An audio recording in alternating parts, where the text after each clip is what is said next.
There are moments in life when the heart whispers truths we are not yet brave enough to hear, moments where the past still lingers, not as a memory but as a hesitation, a soft trembling inside the chest.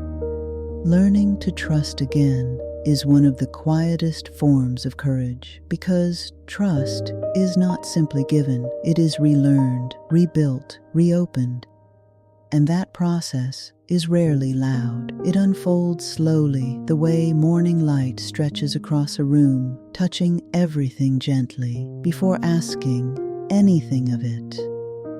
There is a particular kind of ache that lives in a heart that once trusted deeply and was met with disappointment. It is not just the loss of a person, but the loss of the world that could have been. And so we pull back. We protect. We stand guard at our own softness.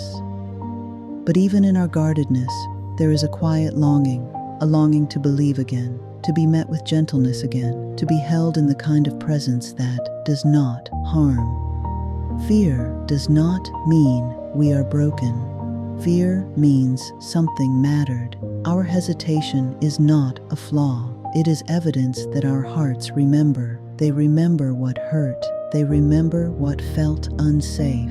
And they remember the weight of hope. So if your heart trembles, let it. It is not weakness. It is memory. And memory is something we can hold without letting it define what comes next.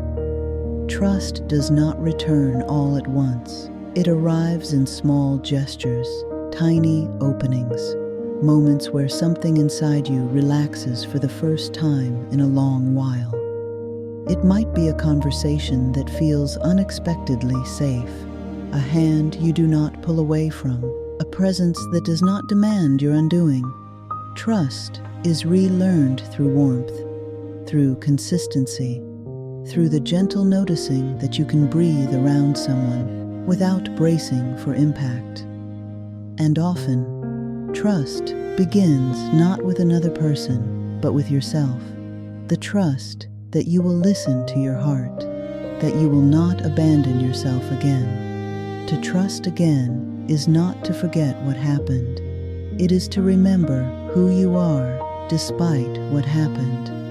It means you believe that your heart is worthy of softness, that your story is not defined by loss, that love, in all its forms, is still available to you. Trust is not a doorway you walk through quickly.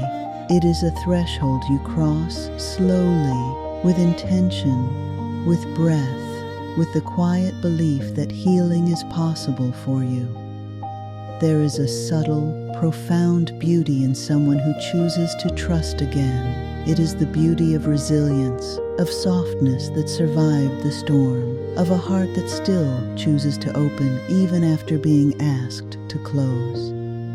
And if today you find yourself standing at that threshold, uncertain, hopeful, trembling, brave, know that this moment is sacred, because trusting again is not about the other person. It is about you and the life you deserve to live without carrying the weight of old armor. You are doing beautifully, one breath at a time, one opening at a time. The beauty of trusting again begins gently, right here.